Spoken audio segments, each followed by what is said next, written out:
For a few women, they're going to meet their future husband and instantly know right when they meet him that that's the one God has for them.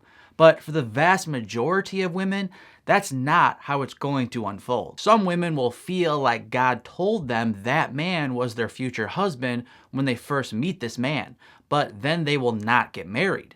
Other women will end up marrying a man they did not like when they first met. And still other women will fall somewhere in between these two extremes, kind of liking a man, but being unsure if this is the one or not. While God does not cause confusion, he certainly does allow it and uses it. We know that God allows confusion because confusion happens. And if God didn't allow it, then it wouldn't happen because God has the power to do whatever he wants.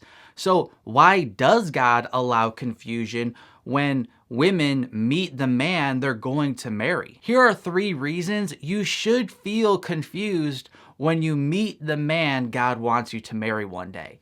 And if you haven't heard, I wanted to let you know there's only a few more days to enroll in AGW University.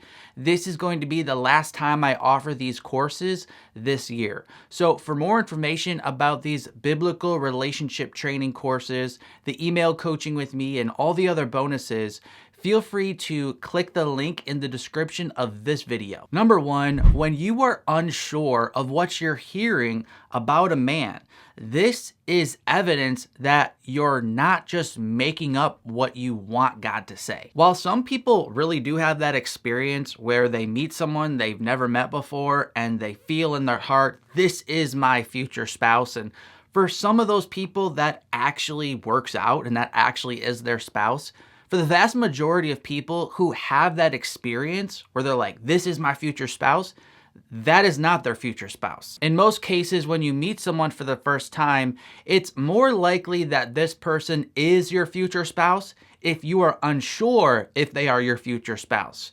If you instantly believe they are your future spouse, it is more probable that you are simply hearing what you want to hear. Why? Because God rarely reveals the future to us like we are psychic. Rather, God will reveal his plan for us as we walk on the road with him, doing wise things, like applying the Bible to our lives, looking at real evidence in the relationship with this person once you actually get to know them, and certainly spending time in prayer to confirm that you're interpreting the scriptures and the circumstances correctly. Claiming to know the future without seeing any biblical evidence in the present is usually a sign of listening to your own desires rather than truly hearing the voice of God. Therefore, when you are confused and unsure, this usually means you are being honest with yourself and not just clinging to what you hope is true. By accepting that you don't know the future and you are unsure about this person, you're going to give yourself the confidence once you do feel sure that this is the one, because you know you're not faking it. You're willing to hear a yes, no, maybe.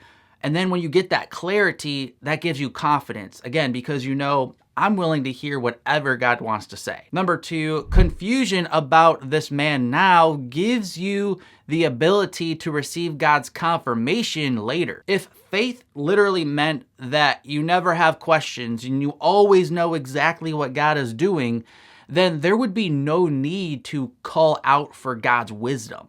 But throughout the scriptures, we are commanded routinely to call out for God's wisdom. So when you have real faith, it doesn't mean that you don't have questions. Rather, it means that you don't have doubt.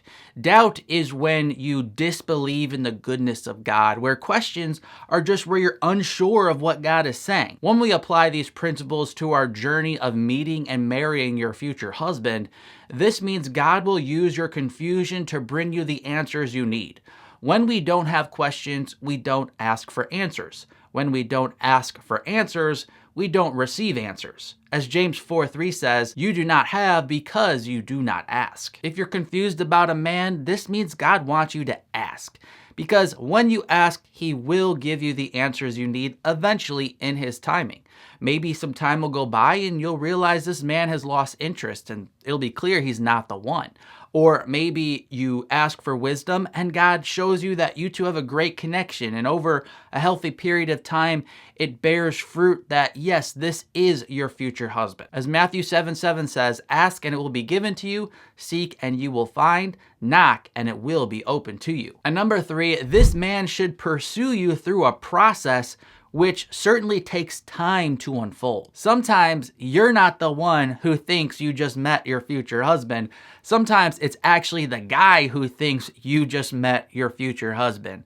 Now, ironically, when a guy is overly confident that you are the one, even though he doesn't really know you that well, that's actually a pretty strong sign he's not the one for you. As the old saying goes, easy come, easy go. In other words, if a man has put in no work to make sure you actually are his future wife, this man will usually lose interest in you just as quickly as he gained interest in you. Therefore, when you really meet your future husband, you're both going to be equally unsure about the future. You're going to like each other. You're going to want to invest more in each other. You're going to want to see where this might go, but you're not going to know the future when you instantly meet this man. God knows your whole future, but we are not God. A godly man knows his pursuit is not a one-time act.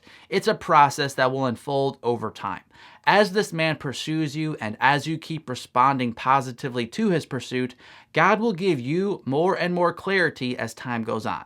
Eventually, through evidence unfolding through this process, you will then know, yes, this is my future husband. If you want deep biblical information to help you meet, date, and marry the man God has for you, feel free to visit AGW University. The scholarship and the enrollment deadline is November 20th.